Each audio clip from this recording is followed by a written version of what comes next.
Welcome back. In this episode, we'll be exploring the giants of the seas which dominated the Ordovician and Silurian. The Ordovician was marked at the time of biodiversification, allowing many species to thrive, and one of them is in a place we would least suspect, Morocco. However, what's in the water will completely change the way you will view the Ordovician world. Welcome to an algae reef, one of many to be exact. Some species here were quite odd, like the Angus pinax, a social troglodyte, or traglobite. These animals have a quite strange anatomy for troglobites, and it's unclear what exactly their purpose was in this ecosystem. However, usually they follow in groups, which has been shown in various fossil records.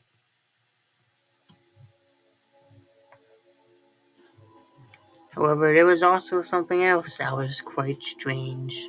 Something still unidentified and highly discussed. Meet Coreoxexta, a strange animal that is an endioderm. It is unclear what type of animal it is, as its anatomy is as strange as it is mysterious. However, fossil records show that it possibly lived in groups, which was unusual for pachyderms. These animals are quite strange, and it is unclear what exactly their role was. Geology reefs were full of mysterious wonders. Oeoxys. However, the fossils are mostly found in whales. However, a species has been discovered in the Morocco Fergus shales.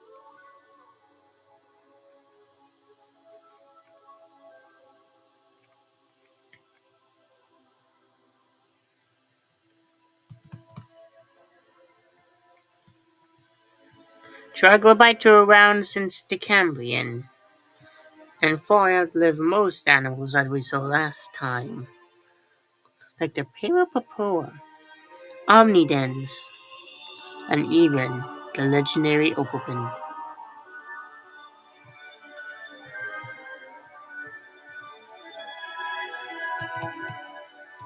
However, there was one other animal that outshined the rest in terms of size. Meet Archaea acaris, the largest rhododont, even bigger than an Amelucaris. And being over 3 feet long, this giant wasn't really that challenged in its ecosystem. Meteorite from the cosmos above. This meteorite caused various destruction in certain parts, but probably kick-started something that occurred during these algae reefs.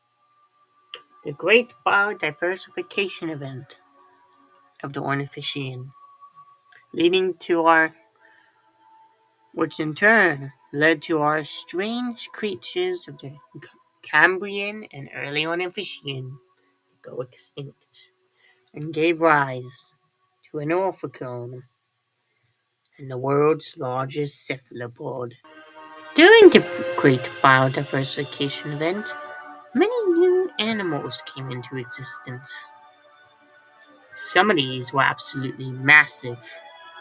Welcome to the first American site in Ohio. Troglobites like the Stereotites were among the most well-preserved troglobites and was also the largest of those groups. There were other things that also enjoyed this marine shallow warm home, like Megalocarpus, a Eurypterid, and among the first. Eurypterids were quite special because they were the first of the large arthropods that would give rise to some of the other creatures which were truly massive.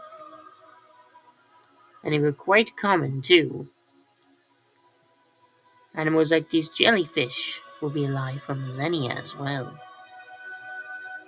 With animals like this, there is no guarantee that life will have a fascinating continuation in this series. There is one animal that literally dwarfed them all. Meet Ankylosaurus, the largest orthicone, at a whopping 18 feet long. This would have been man-eater for life today. And this man-eater was among the biggest of the orthicones and the largest cephalopod that has been teased.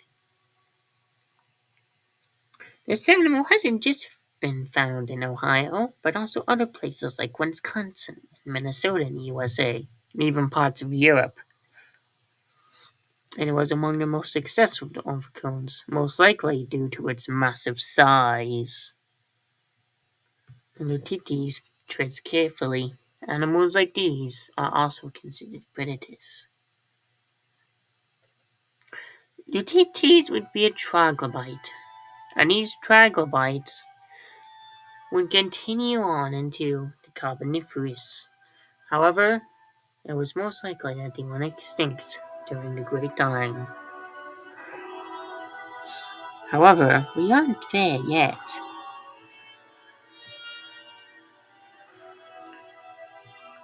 Troglobites are index fossils, as we all know, but they have been around for quite some time, making them among the most important fossils of the Paleozoic era.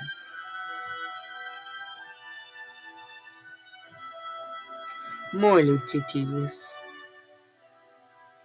These troglobites seem to be quite common in these areas, and these shallow marine homes truly house massive creatures.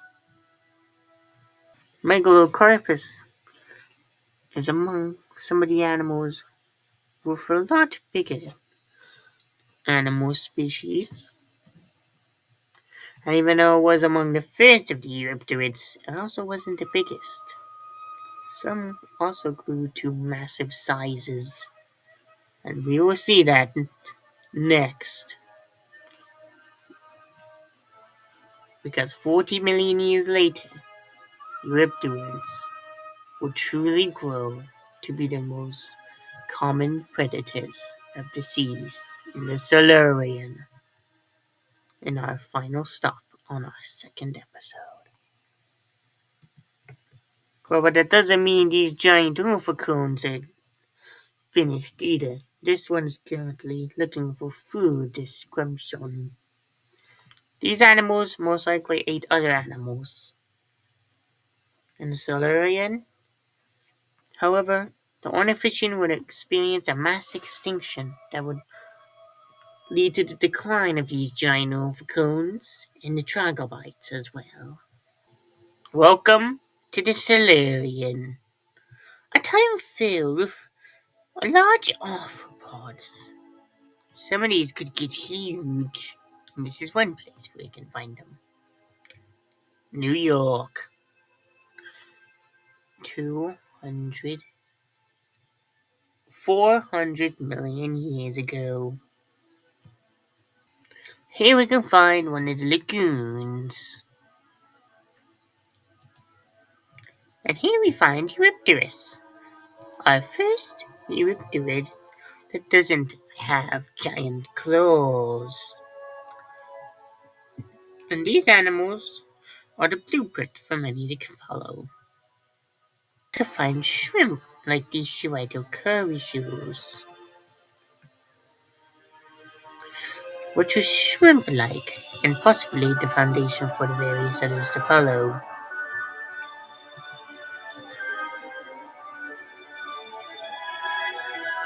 Life here has truly taken hold, with various animals having thrived in these waters.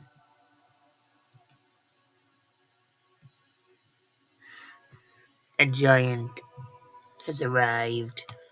Meet Acleoramus, one of the largest eurypterids ever discovered. Not the biggest, but still the size of a human. And their fossils have been found in Canada, as well as many other places as well.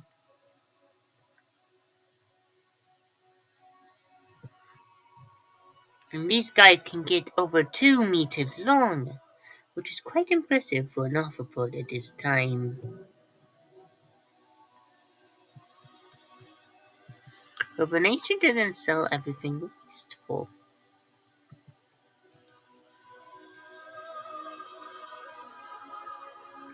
There were also other creatures that lived in this time, like these. Killable Wagonas, strange cone-like creatures.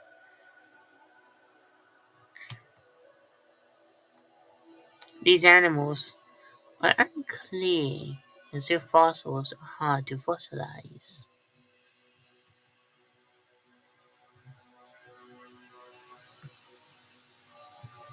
These waterways were home to various different sea creatures, and they truly thrived for millennia. Meet Mirobucuna canthus, a first fish that actually had a mouth. Many, in fact. These are the only fish found in the bird formation. However, they are loners and are still considered prey.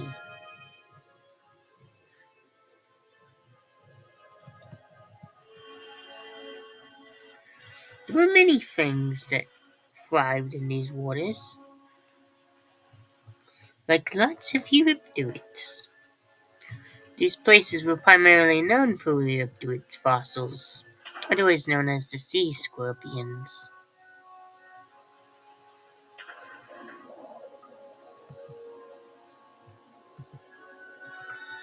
Now, with creatures like the Eurypterus being quite common, it becomes increasingly clear why it's called the land of the Eurypterids. Plant life has already started to grow above the surface of the water. And just like the fungus, there were also other things that lived in these areas. However, life on land is still very barren. No animals have come out yet. However, in the next 2 million years, some places will find ways to support life on land. However, life on land has already started to take roots, with plant matter and fungus already growing. And these fungus use specialized techniques to help them stay afloat above the water.